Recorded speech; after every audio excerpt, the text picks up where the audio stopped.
Krishna, Hare Krishna, Krishna Krishna, Hare Hare, Hare Rama. The Krishna Balaram tree is right next to the Parikrama path, which is marked in white on our map.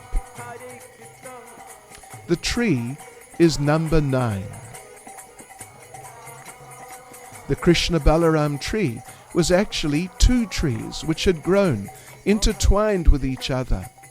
The black tree represents Krishna and the white tree Balaram, although unfortunately in recent years the white tree has died. In the Brijbasi dialect, the black tree is known as chokra, and in Sanskrit as Sami Vriksha.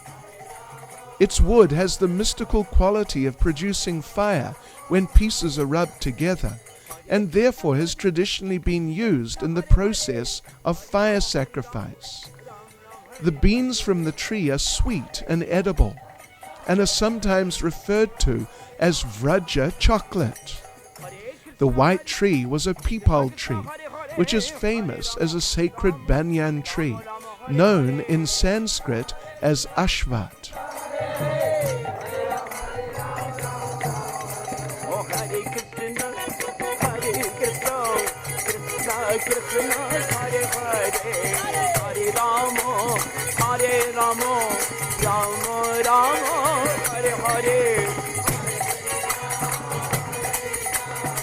The Varaha temple in Ghat are numbers 10 and 12 on our map. They're some distance from the Yamuna. Number 11 is Gautama Rishi's ashram. One might wonder why this place, so far from the Yamuna, is referred to as a ghat or bathing place. But up till about 50 years ago, the Yamuna flowed here until it was dammed further upstream. In the course of his pastimes with the gopis, Lord Krishna once manifested the form of Varaha here, as the boar incarnation who killed the demon Hiranyaksha, the brother of Hiranyakashipu. In the temple here are Sita, Ram, Lakshman and Hanuman in the center, and on the right is a very nice deity of Lord Varaha, holding the earth planet on his nose.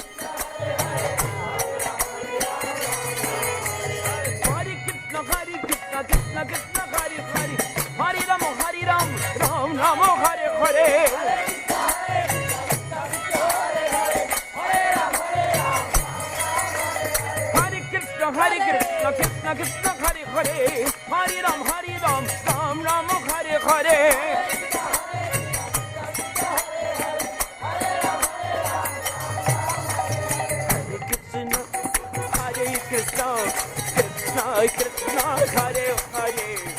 Mohantir Ghat is number 13 on our map. When Krishna was dancing with the gopis in the rasa dance at this place, Cupid tried to fire his arrows to agitate the Lord. But each time he would try to aim, Cupid would see how beautiful Krishna was, until finally he became overwhelmed and fainted, dropping his famous bow and arrows. Therefore Krishna is known as Madan Mohan, the attractor of Cupid.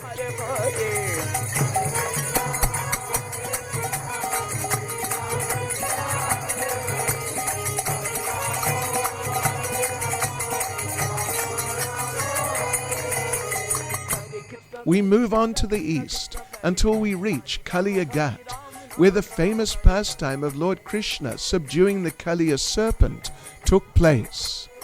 It is number 14 on our map. At the time, the Yamuna flowed right past this place, and there was a lake here in which Kaliya was living, which was highly poisonous due to his venom. The same Kadamba tree was growing here at that time, and Krishna climbed out onto this branch, tightened his belt as wrestlers do when they're preparing to fight, slapped his arms against his sides, making a funny squelching sound, and then jumped into the waters of the Yamuna. When Krishna landed in the river, he made such an impact that a tsunami was created, which swept across the river and smashed into the face of Kaliya, who was perhaps a kilometer away. Kaliya had heard the splashing sound as Krishna landed in the water and was wondering, who is the rascal who's jumping into my river? They met in the middle of the lake, and immediately Kaliya grabbed the Lord in his coils, and Krishna stayed there for some hours, apparently unable to defeat him. All the Brijbasis gathered on the banks, overwhelmed seeing Krishna in the grips of the demon, until the Lord broke himself free and then danced on the hoods of Kaliya until the serpent surrendered to him.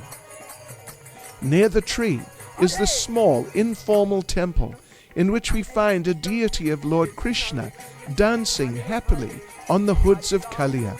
When the demon surrendered to him, Krishna accepted him as a devotee. But because of the serpent's terrible offenses against the Yamuna and the devotees, the Lord banished him from Vrindavan forever. It just shows that we should never offend Vaishnavas. Hari Ram, Ram Ram, Hare Hare.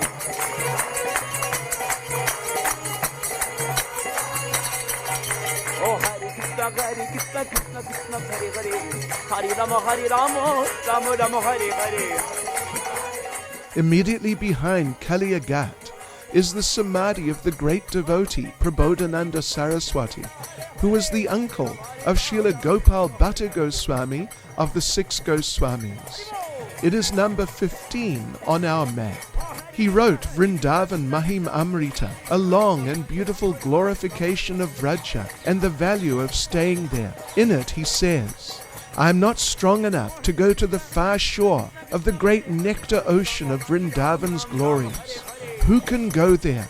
However, because I love Vrindavan, I will now dip into that ocean. I pray that this endeavor may become successful and bring an auspicious result. Day and night, I glorify Vrindavan, which is filled with the wonder of Sri Sri Radha and Krishna's pastimes, the wonder of the greatest sweetness, the ultimate nectar of Lord Hari, the sweetest, most beautiful auspiciousness, and a flood of virtues, Anantashesh, Shiva, and a host of others cannot cross. On the back wall of the Samadhi building is this painting of Prabodhananda meeting Lord Chaitanya.